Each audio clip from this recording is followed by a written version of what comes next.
It's the Ralph Nader Radio Hour. Stand up, you've been sitting way too long. Welcome to the Ralph Nader Radio Hour. My name is Steve Scrovan, along with my co-host David Feldman. Hello, David. Morning. And the man of the hour, Ralph Nader. Hello, Ralph. Hello. The program includes the transformation of American unions on the matter of foreign policy in Israel and Gaza. It could be historic, listeners. Stay tuned. That's right, Ralph. Working people of the world are uniting against the Israeli genocide in Gaza. Our first guest today will be Gene Bruskin, a veteran of the labor movement. As a local union president, an organizer, and campaign coordinator for numerous local and national unions.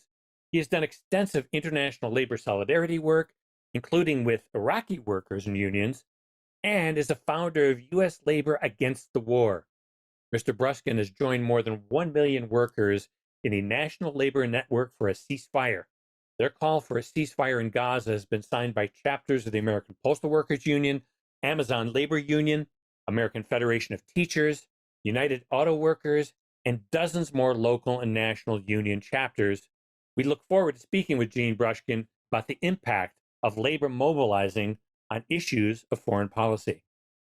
In the second half of the show, we'll welcome historian Rick Perlstein. Mr. Perlstein has done deep dives into figures like Barry Goldwater, Richard Nixon, and Ronald Reagan, and the political movements and social forces that brought them to power. He is now working on a new book about Donald Trump and the MAGA movement, and we're going to get his analysis of why Donald Trump appears to have a stranglehold on the American right that defies all logic. As always, somewhere along the line, we'll check in with our unwavering corporate crime reporter, Russell Mokhiber. But first, in our continuing coverage of the Israeli government's ethnic cleansing in Gaza, we turn now to how the labor movement is joining the fight. David? Gene Bruskin is a veteran of the labor movement as a local union president, an organizer, and campaign coordinator for numerous local and national unions. He's done extensive international labor solidarity work, including with Iraqi workers and unions, and is a founder of U.S. Labor Against the War.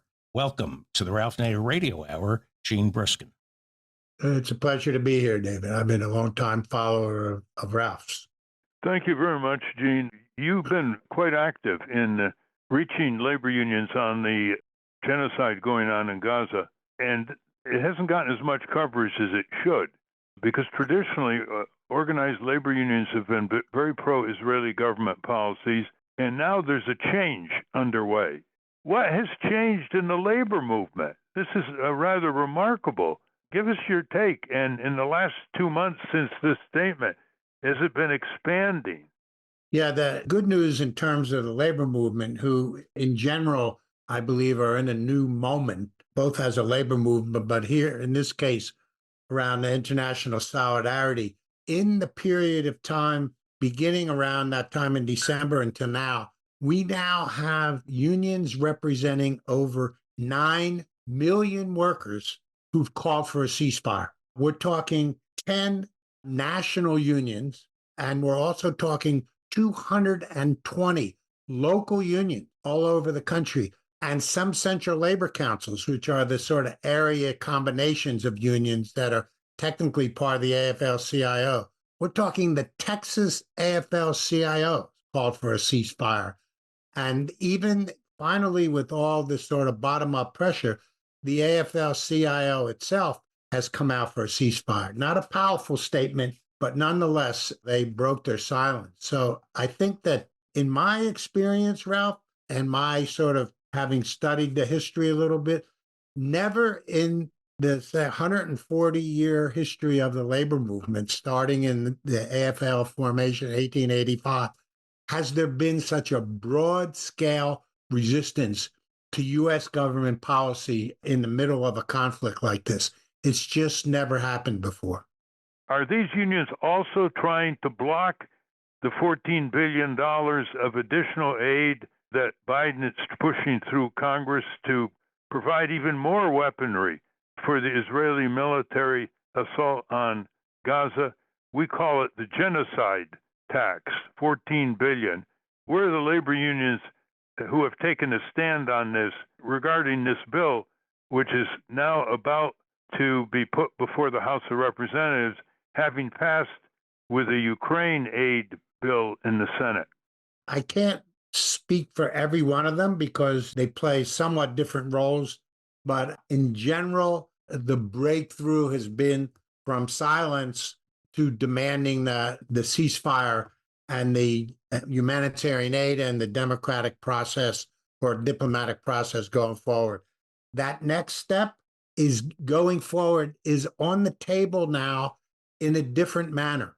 We've never been able to have these kind of conversations. I myself went to the occupied territories in, I think it was 1988, as part of a labor delegation that was sponsored by the Arab American Anti-Discrimination Committee, a moderate Arab group.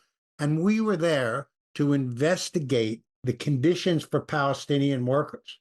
And when we came back, we conducted a hearing at the Commerce Department protesting the fact that Israel was given a special tax preferences. I think it's the GPS or there's some government act that says that if the country violates labor rights, you could lose some of your tax preferences on trade. And of course, we lost that argument. And the AFL-CIO was on the other side advocating for Israel in this situation. When I came back, I tried to talk to the labor movement, and I was resoundingly rejected. Nobody would talk to me, or when we met, they would more yell than talk. So the idea of Israeli bonds, investments, the defense that we're providing, the money, et cetera, wasn't on the table. Now I feel like we are moving forward into a position where the whole relationship between the United States and Israel can be reexamined.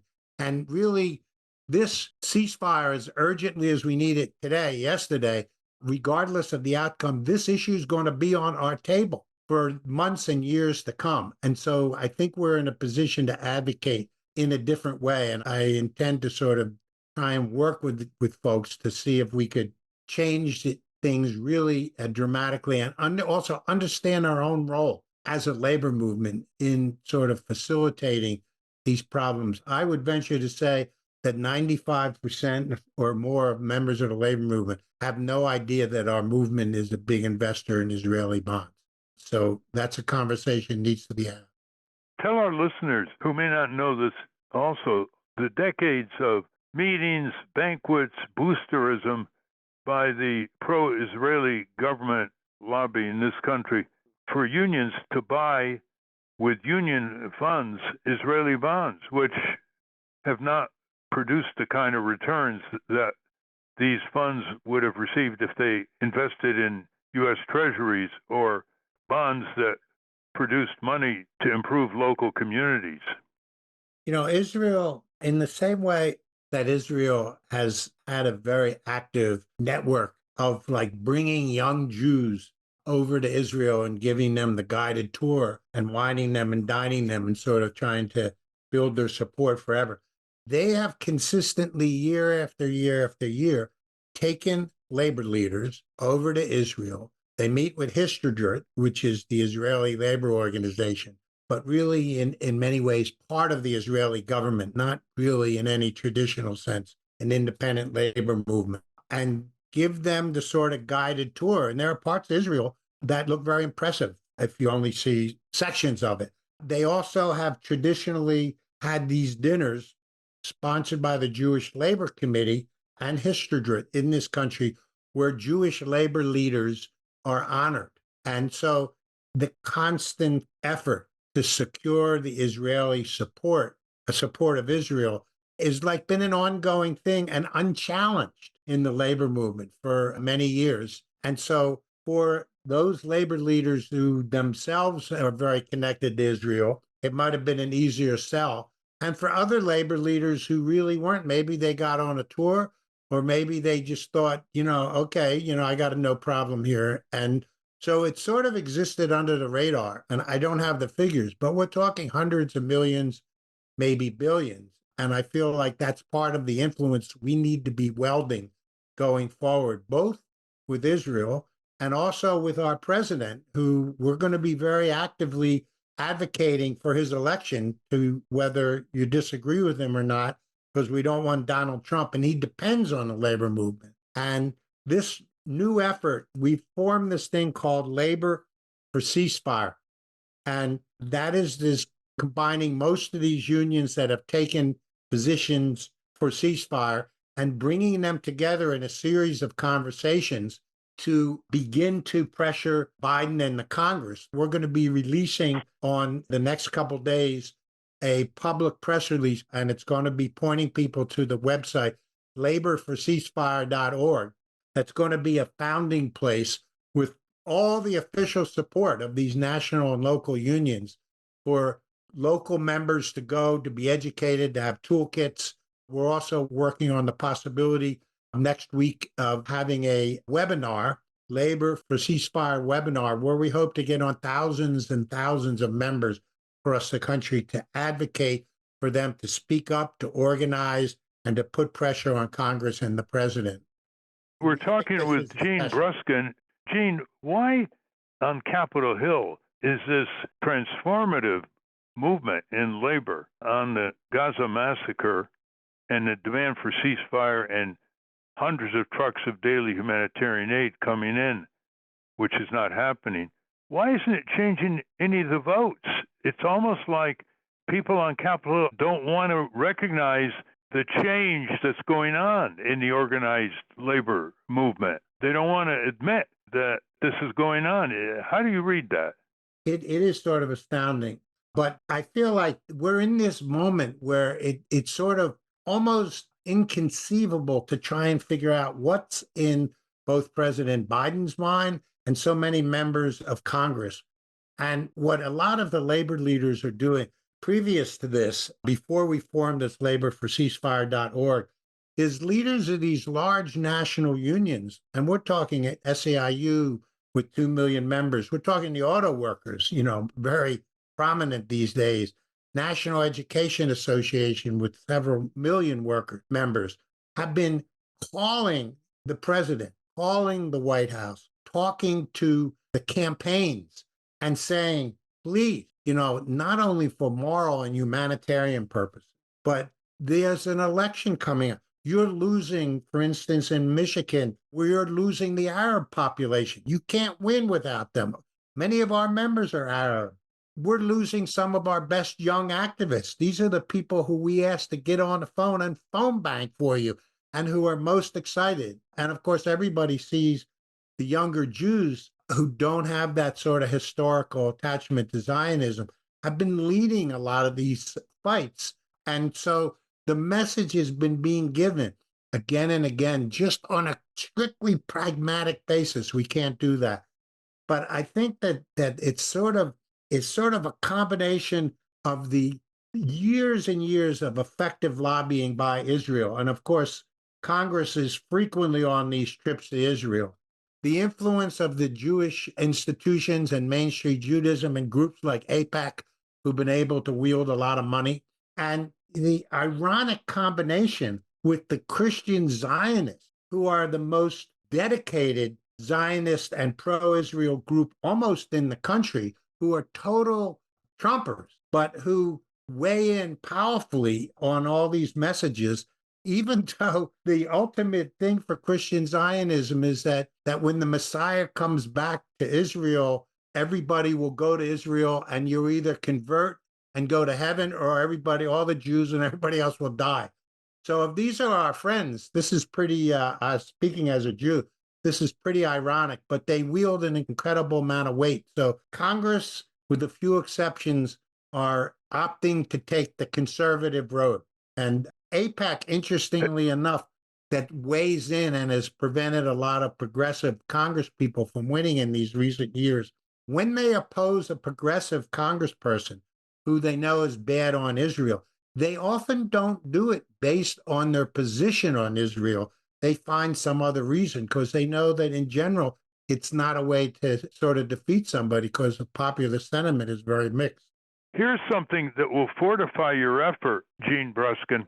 On February 13th, the Veterans for Peace, which has members who are union people as well as veterans, put a public letter to the State Department's Inspector General to investigate illegal shipments of weapons and numerous violations of federal law involving Israel at the present time. And what's so amazing about this is it's more than just a declaration or a demand, that this detailed letter, which our listeners can get by going to veteransforpeace.org, lists all the federal statutes that are being violated by the State Department's unconditional transfer of weapons to the Israeli military at the present time, and also the lack of enforcing these laws but from the White House and Congress. What do you think this can do to improve the alliance of your unions with Veterans for Peace? First, I'll say that I'm pretty sure I signed on to that letter, and I was part of a grouping of labor activist folks that sort of combined with Veterans for Peace to move that. Here's partly what's going on, Ralph. And I'm speaking really not right now, I'm speaking for myself, on behalf of the labor network. And speaking as someone that's been active in the labor movement for a long time, that labor has initially back from the FDR period, labor has tied itself to the Democratic Party, lock, stock, and barrel. And it's gotten to the point where, on the one hand, although labor, the Democratic Party, it would almost be impossible for them to win without the deep support of the labor movement, not just of our money, but because so many thousands and thousands of our members are mobilized to do the phone banking and the door-to-door work and all. And yet, despite the fact that the party completely depends on the labor movement, the labor movement has made itself in many ways dependent on a party and has been very, very reluctant to break with the leadership of the party or the Democratic president on almost any issue, except very quietly. And that is a mode that we have to sort of break through, because the changes that we want in the labor movement are not going to be led by the Democratic Party. They just aren't. And I think the UAW strikes and the position of Shawn Fain and the perspective of Shawn Fain, where he had that same view toward the employers, where rather than saying our prosperity, of yours prosperity is my prosperity, he said, no, our interests are not fundamentally tied together. Our interests are in conflict, and we're going to stand for the workers. The labor movement has to understand that there's a lot of contradictions in the Democratic Party, and we cannot allow the party to define our interest. And on foreign policy, the idea has been long time proposed in the labor movement that our national interests require us to do this kind of foreign policy, or this war, the Vietnam War, or Iraq. But really, what we did in our organization, U.S. Labor Against the War, during the Iraq War, where we actually built real solidarity with Iraqi workers and brought them all over the country here, was we said the national interests of the corporations is not the same as the national interest of the average worker. Our interests don't necessarily, in many cases, align, and they can be the opposite. And I feel like these lessons that started to come out during the UAW fight and some of these other independent labor fights, and now through this activity of the public speaking out of the labor movement, is opening up the doors where we can begin to refine and define our interests much more sharply. And the kind of things that you're laying out here and the way we see foreign policy has to be completely redefined. And I'm hoping that we can now have these discussions, and the link, understanding that foreign policy and domestic policy are inextricably bound. And we see right now, when there's a huge amount of needs in this country for healthcare, housing, and everything else, what are we doing? We're spending all our time and money on war, and we're not talking about those issues whatsoever. We have to flip that, and I'm optimistic we can do that. And all empires, including the U.S. empire, eventually devour themselves domestically, as we have funneled trillions of dollars in destructive wars overseas. We have starved the public funds that would otherwise address the necessities of all the American people, including families and children here at home. I see this new energy coming out of your work and others, Gene, as possibly spilling over. So someday we will see that when unions endorse Democratic presidents, they make demands in return. They should not have simply endorsed Biden, as the UAW did, and others, without demanding a public commitment to card check to facilitate union organizing around the country, to universal health insurance, to an authentic support of a higher minimum wage instead of just rhetoric. SEIU led the way in that, not the Democratic Party at the state level. What do you think of this early endorsement of Democrats, and this has happened in other years as well, without making any demands?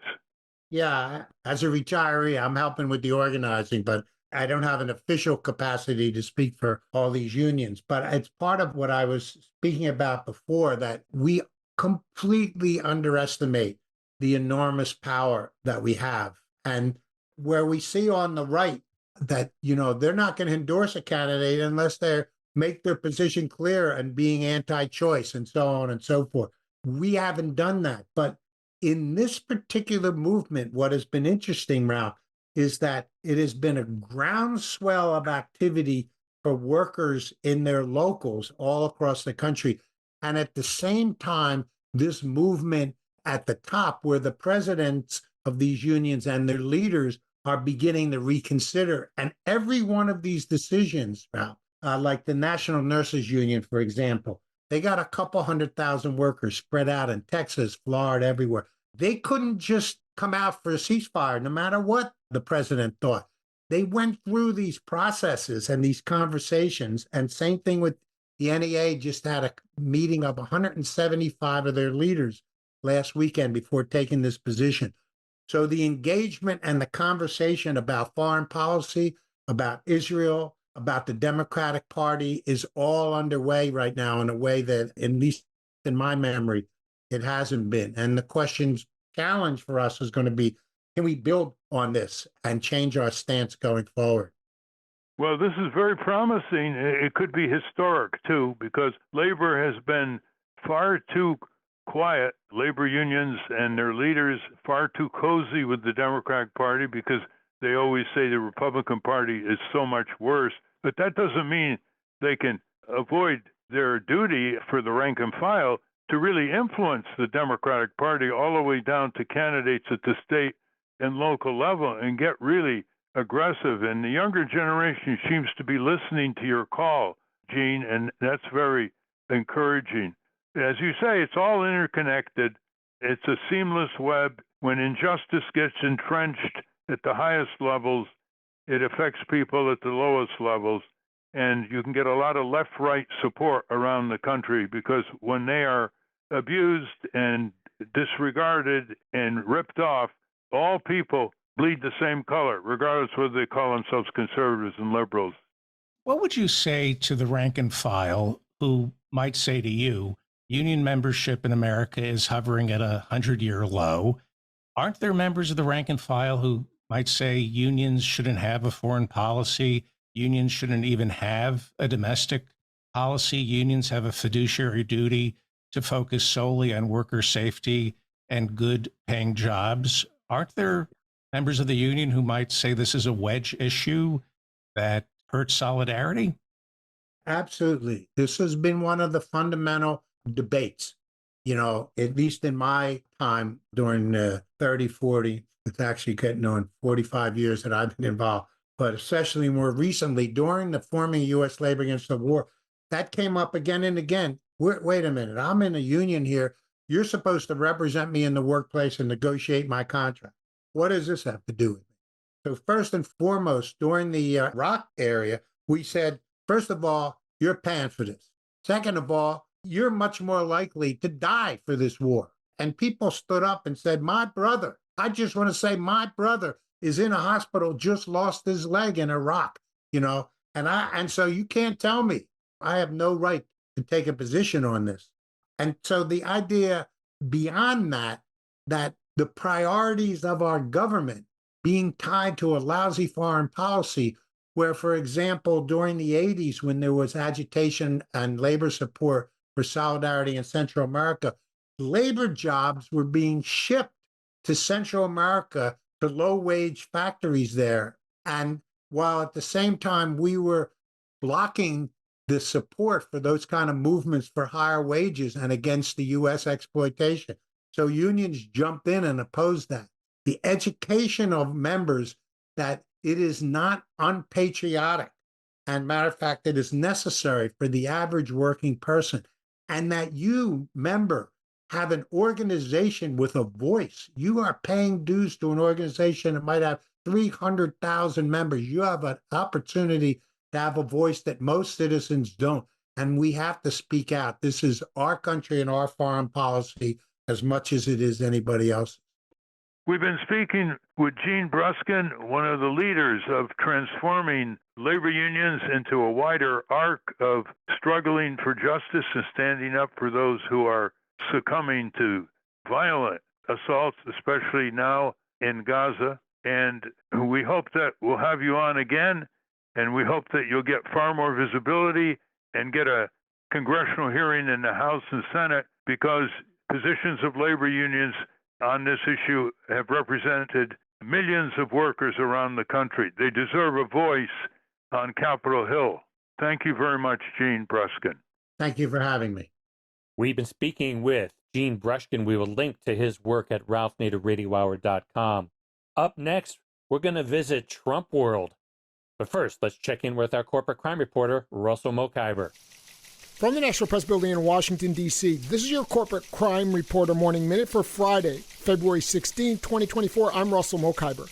A sweeping recall of cheese and other dairy products linked to a lethal listeria outbreak is expanding to include snacks, dips, dressings, wraps, salad, and taco kits sold at major retailers including Amazon, Costco, Sprouts Farmers Market, Trader Joe's, and Walmart. That's according to a report from CBS News. The still growing array of products impacted began more than a month ago on January 11th with a Modesto, California-based Rizzo Lopez Foods announcing a nationwide recall of 344 cases of aged cotija Mexican grating cheese after Hawaiian officials found listeria in a sample. At least 26 people in 11 states have been stricken in the ongoing outbreak. For the Corporate Crime Reporter, I'm Russell Mokhiber. Thank you, Russell. Welcome back to the Ralph Nader Radio Hour. I'm Steve Scrovan, along with David Feldman and Hannah and Ralph and the rest of the team. The author of Nixonland and Reaganland is going to help us figure out Trump World. David?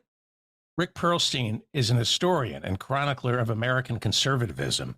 He is the author of Nixonland, The Rise of a President and the Fracturing of America, Before the Storm, Barry Goldwater, and the Unmaking of the American Consensus, and Reaganland, America's Right Turn, 1976 to 1980.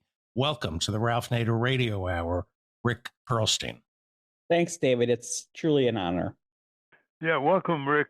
Your past biographies portray that the Trump phenomena was preceded by a lot of breakdowns of norms and qualities of campaigning, and Nixon's violations and Reagan's sweet-talking fantasies and so forth. So we did this book, Mark Green and I, called Wrecking America on Donald Trump in 2020. And in the last chapter, we tried to address our remarks respectfully to Trump voters. And we basically said, look, what do you want from politicians? Why do you think he has such a large number, maybe 40% at least of the voters who turn out, for starters, of diehard supporters who totally disregard lying, corruption, shutting down health and safety agencies, protecting workers, scuttling child protections, behavior of sexual harassment against women, and, just jeering at the protections for the tens of millions of poor people in this country. And there are poor people who support Trump. So why do you think he has this grip on them as a scholar of American presidents? Yes, thanks, Ralph. That's a great question. And it's a very complicated question that could and probably should have a very complicated answer. But there's also a very simple answer to give, and it really only requires one word. And that's that you need to study, in order to understand this, fascism. So fascism is something that is pretty much diametrically opposed to the premise of the question, which is that what one does to choose a leader, let's say hire a leader, is find the person using your reason and logic and evidence who's most competent, who can most achieve the goals that you want here on the ground. That's the Enlightenment. That's the way traditionally liberals think and modern people think. But there's also an atavistic way of thinking about politics, a way that kind of goes back to the primal past, one in which the leader is really just a symbol of restoring a fictionalized, mythologized, lost greatness. And that's a fascist tradition. And what fascism really means at base, and why I use this word, not as an insult, but as a descriptor, and the question you ask and the examples you give are a perfect example of why it's so important to get your mind around this concept, even though it's an ugly one, is that it's a mythos. It's a myth space. It's literally a space of lies. It's a set of lies that make people feel good. It's a fairy tale. And the more you go down the list, he's done this wrong, he's not achieved this, he's incompetent at this, he lies about that, the more people can just kind of stick their fingers in their ears and say, go back to these primal feelings, like of the father is going to protect us, the mother is going to nurture us, almost like a regression back to a political childhood. And that's one reason. You can also say that people who support Donald Trump might acknowledge that he lies, that he cheats, that he steals. But since fascism divides the world into an us and a them, a heroic group of people and their enemies who are out to destroy them, they'll say, oh, well, he's lying and cheating and stealing on behalf of us, on behalf of the normal people. And he does so in order to defeat this transcendent evil. Look at how they speak about Democrats, liberals, competent expert bureaucrats who use scientific expertise to answer the hardest questions in order to govern in the public interest. He calls them the deep state, makes it seem like they're monsters, literal monsters. This idea that he is lying in order to tell the truth, lying in order to defeat evil, is also part of this, quite frankly, fascist way of thinking. Let's look, Rick, at his powerful short messages and see if you can explain them. In the last days of his campaign against Hillary Clinton in 2016, he kept saying, "This is our last chance." That was his quote. And now he's saying to his crowds again and again, "They're not coming after me. They're coming after you. And I'm just standing in their way." And those are quotes. What does he mean by that? Who are they? And what does last chance mean? Yes, also a very kind of non-scientific, non-technical, non-logical, nonsensical way of thinking. They is they. You wake up in the morning and you feel some force out there is getting in the way of some mythic wholeness, and it's they. Traditionally, it's been Jews. It's been financial elites who are not understood as people that public policy can defeat, but that some kind of magic superhero, the Fuhrer, can defeat. I mean, this is a perfect example in the last few weeks. We're talking about starving, vulnerable people from places that American foreign policy have turned into charnel houses, people like from places like Venezuela and Guatemala. And these are the best kind of people, the courageous people who are so determined to make a life for themselves and their family that they're willing to endure the most unimaginable hardships to get themselves to America, just like the Jews leaving Germany and the USS St. Louis, 800 people who sailed from Germany in the late 1930s, were the best kind of people. Well, in the Trumpian frame, which of course has been adapted by 25 Republican governors, they are quote unquote invaders. It's like they're people in landing boats on Normandy Beach. They're going to kill you. And if you listen to people like Steve Bannon, if you listen to people like Alex Jones, if you listen to every right-wing talk radio host, these mothers and children, these families who are just like our families generations ago. I like to say on Twitter when these right wingers go after me, if America had the same policies that you want now or that we had in 1924 when it comes to migrants, I'd be a bar of soap. This idea that these people who would obviously be the best Americans, the best people to have in a society, are the worst people and invaders, and are all criminals. And of course, another quote, they're sending another rapists. That was Donald Trump's introduction to American politics. And, there's a lot going on there psychologically. The fact that, migrants work so hard and are so determined, they're scary because you have to compete with them. And these feelings of dispossession, of vulnerability, of weakness really kind of get at the darkest and most easily manipulated parts of the human mind that are based on the most kind of primal fears. Stuff like fears of snakes, fear of cockroaches, fear of dark things that go bump in the night. And those are there in our brains. They're in the lowest parts of our brains. And what the Republican Party has been doing for decades, you can even take it back to Joseph McCarthy or even the Ku Klux Klan, even though the Klan was, bipartisan, is they're exploiting that kind of animal part of the brain in order to aggrandize their own power. And it's, really, really scary. And one of the things that makes it, again, so scary is it is precisely not amenable to rational persuasion. So trying to kind of make these arguments, the Trumpists, maybe you've done it to your friends and neighbors and coworkers, can feel like kind of trying to pedal a bicycle when the chain won't catch the gears. How about the Democratic Party providing a vast vacuum? Instead of filling it in with the New Deal bread and butter issues, they pushed for corporate managed trade. Loved the idea of all these factories hollowing out communities and going to China and Mexico, creating real resentment among blue-collar workers. The Democrats on the East and West Coast seem to have forgotten about rural people. They've lost the contact that Harry Truman, Franklin Delano Roosevelt had with blue-collar workers. 30-some% of AFL member unions actually voted for Trump in 2020. This has gotten so bad that Trump is shaving off some percentages of Black and Hispanic voters from the Democratic voting tally. What about the Democratic Party responsibility here? They share it. Now let's give credit where it's due. I'm a very big fan of taking yes for an answer. Joe Biden has done a lot to repair this wound. Something like the CHIPS Act is literally building factories all over the country, and they're focusing on building high-tech factories with good jobs in southern red states. But you can't just repair a breach that has taken 30 years to build in one election cycle in 1 year. When Bill Clinton passed NAFTA and he signed it, this is a quote, I have it right here in my book manuscript. He promised, quote unquote, 2,000 new jobs in the country by 1995 alone. But a 2010 study estimated that, in fact, 700,000 jobs were lost. So, that's a trauma. This is hollowed out communities. You've seen them. I've seen them. And it was a real abdication of, basically the magic trick that generations of Democrats have used to win the loyalty of working class voters, which is basically vote for us, and we will increase your chances of having a secure middle class life.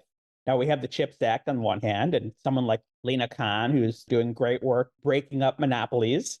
But on the other hand, it was basically proven that the government can spend lots of money to make people more economically secure in just the way that happens in places like Northern Europe during COVID. You had things like checks being sent to families. You had broadband access that was a lifesaver to a lot of communities.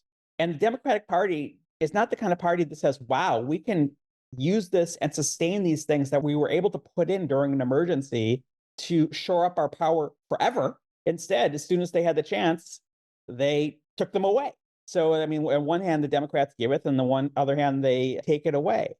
And you all know the history of how that happened. I write about it in my book, Reaganland. A lot of it was, and this is why it's such a pleasure and an honor to talk to you, Ralph, was specifically a reaction to the success you were having delivering security and safety and decency to ordinary people.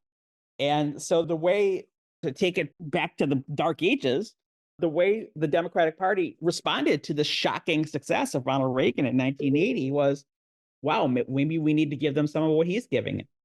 And Ralph, you remember Dan Rostenkowski. He was the chairman of the Ways and Means, very, very powerful Democrat from my hometown of Chicago.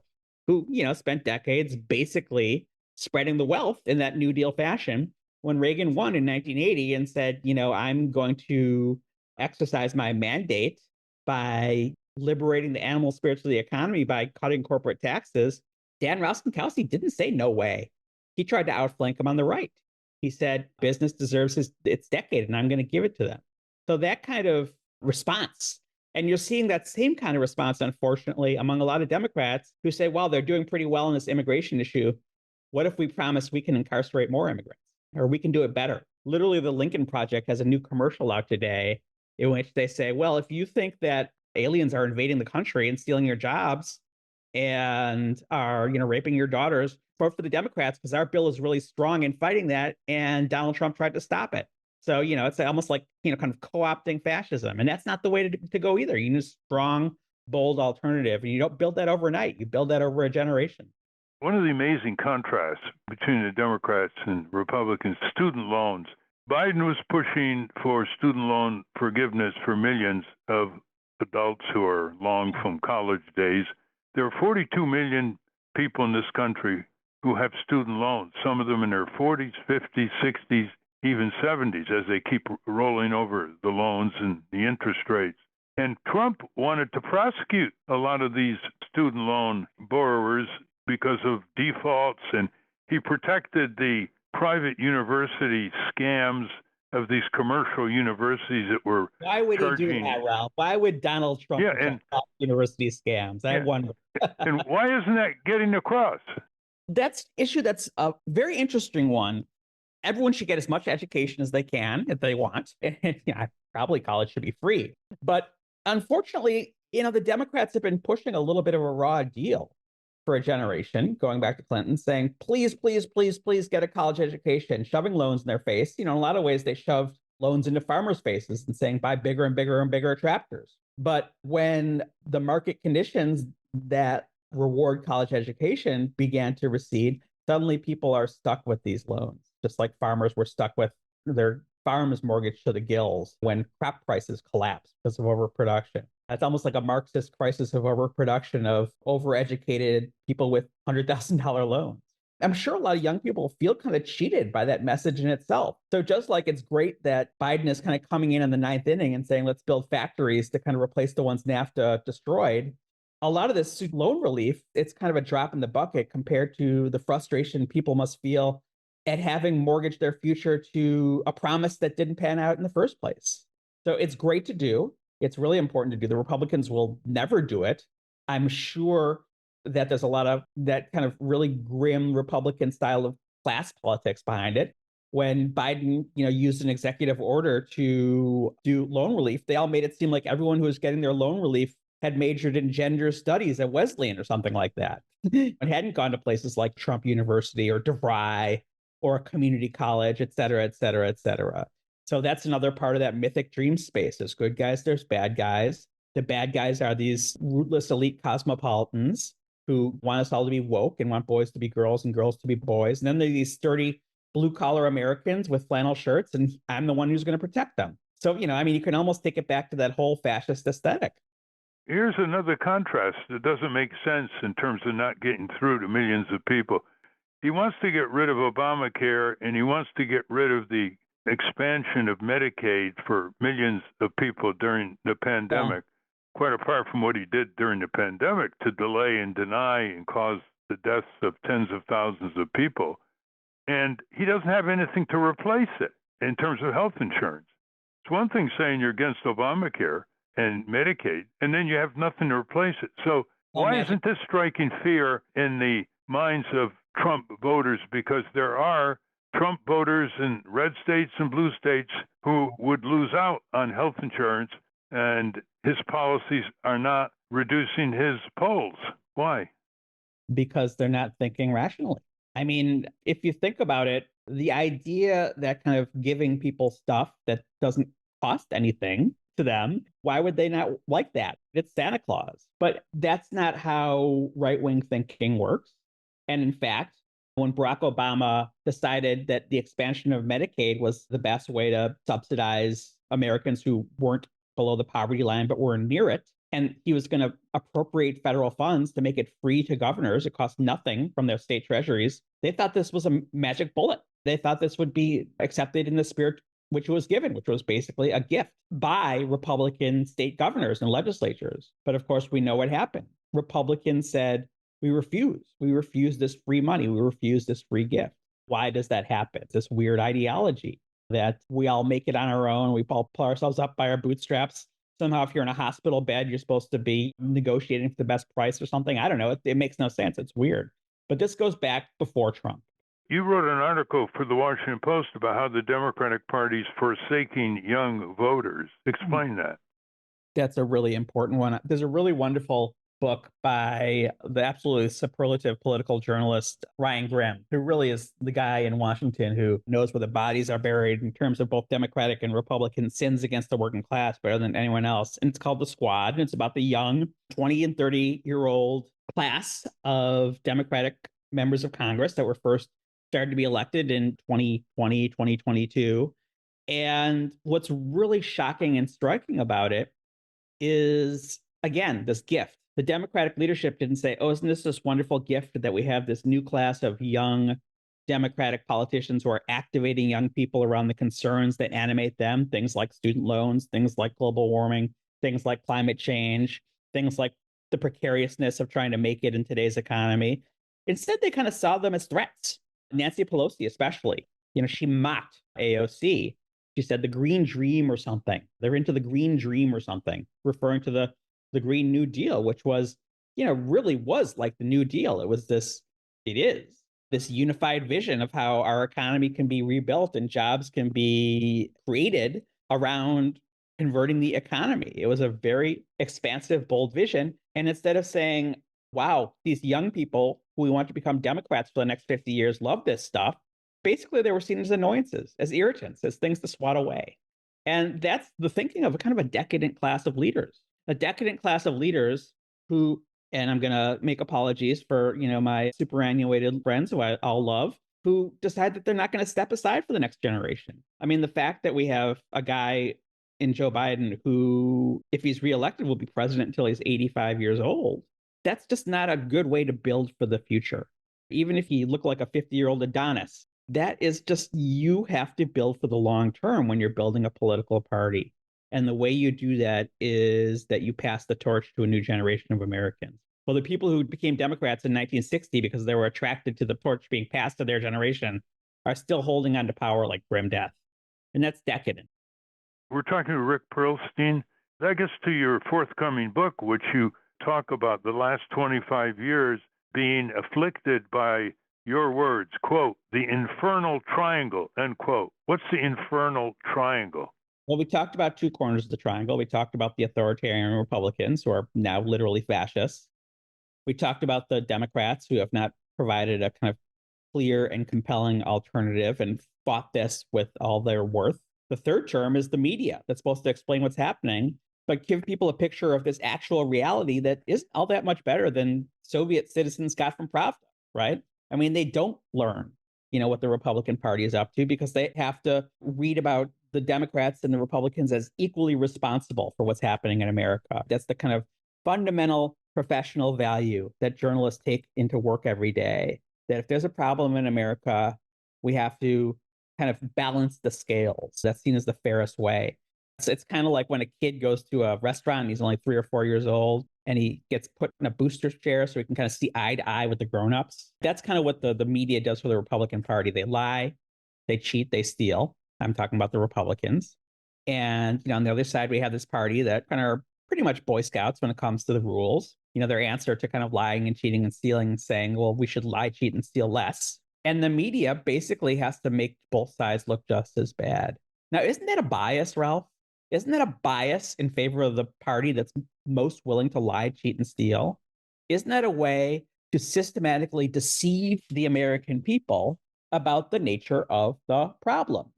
The fact that the New York Times has only now, in the last few weeks, been willing to use the word racist to describe Donald Trump, when his introduction to the American political scene in 2015 was, if you see a Mexican, you can assume they're a rapist. That's also decadent. And that's an equal contributor to the mess that America is in now as the authoritarianism of the Republicans and the wimpiness of the Democrats.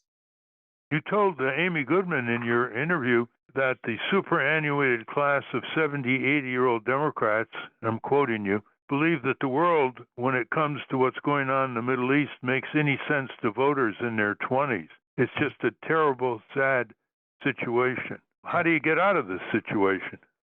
There's no way to answer that question without sounding like a jerk, Ralph. I mean, old people die and young people take their place, frankly. I mean, the next generation of Americans, I mean, you meet them, I meet them. When you were trying to change the world, you found these idealistic college students. They were the salvation. And, right now, Yes. that's the answer, basically, is you have to empower young people. Right now in my book, I'm writing about the Howard Dean campaign, which was treated, one of the Democrat consultants called Howard Dean, quote unquote, a pimple on the ass of progress. But this was literally the guy who had 200 college clubs for his political campaign. How many did John Kerry have? One or two? So this was the guy who very explicitly built his appeal upon what made sense to young people, one of which was that this war in Iraq made no sense. And the Democratic Party, just like they consider AOC now, considered him a problem. Literally, Bill Clinton and Hillary Clinton drafted Wesley Clark as their kind of magic bullet dark horse to sabotage the campaign of Howard Dean. Now, the fact that all these people had supported the Iraq war and were part of the problem shows that, maybe they were just trying to save face, right? Maybe they didn't like having this guy going around every day during 2004 and pointing out the ways that they, as Democrats, were wrong and part of the problem. So, Howard Dean had the effrontery to say that you can't be a national Democratic Party and concede half the country to red state Republican governors. You got to run in all 50 states. And the Democratic establishment in Washington mocked him for saying the most obvious thing about political success. You got to campaign in every state. Yeah, they mock me today. And of all people, that state attorney generals are probably, no one knows this, some of the most powerful people in the country when it comes to making life livable for most Americans. They're the people who sue the bad guys, support the good guys. And the Republican candidate for attorney general in Missouri just did a campaign commercial in which he took a barrel of forbidden literature, like books, books about people who don't love the way that, supposedly normal people love, put them in a barrel and shot at them with a flamethrower and said, this is what I'm going to do as attorney general. The Democratic Party has not run a candidate against her for attorney general. So there's going to only be one candidate on the ballot in Missouri. Now, when I pointed this out on Twitter, all these super sophisticated know-it-all Democratic partisans and consultants said, well, don't you understand? Missouri is a Republican state. It's a waste of resources. No one wants to run a losing campaign. I'm like, it's not this campaign we're worried about. It's the ones 20 years from now. People got to get used to the idea of thinking about the Democratic Party as a group of people that are on their side. And that doesn't happen overnight. It's a long-term project. And that's what, Howard Dean's 50-state project was all about.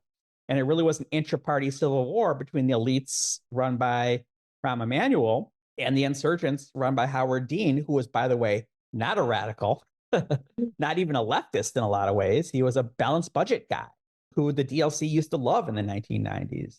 They just decided that a lot of this was venality on the part of consultants who didn't want their business model to be ruined.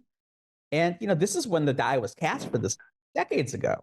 The 2004 election, Howard Dean was supposedly not electable, and they chose the guy who supposedly was electable. And of course, he wasn't elected. So la-di-da, as Annie Hall would say. Rick, you wrote a book called Nixonland. Yes. So you know a lot about Nixon. Compare Nixonland with Trump world for us. Well, a lot of the resentments are similar. A lot of the kind of political energies that he was animating were very similar, right? As I point out, a couple things are different. The kind of things you hear on Fox News every day or talk radio every day, you would hear then, but you would hear them in kind of letters to the editor. Right-wingers didn't have that kind of platform for their kind of stuff. So that kind of institution building, Roger Ailes specifically built Fox because he dreamed of what they could have done had they had media to fight against the prosecution of Richard Nixon for being a criminal. So that's one difference, the kind of advancement of right-wing infrastructure. The other is that Richard Nixon, he was a master dog whistler. The dog whistle, as we all know, means, something racist or nasty that you say to appeal to racists that only they can hear because you're saying it in code. silent majority was a perfect dog whistle. It's such a good dog whistle that I didn't even realize it was a dog whistle until like 10 years after I wrote the book. What do you call people who are African American or Hispanic in America? They're quote unquote minorities. He said, I'm for the majority means I'm against the minorities. It's perfect racism. And through a story that's kind of complicated, maybe not. It has a lot to do with just the personality of this one guy, Trump, who said, wow, we don't have to do this anymore.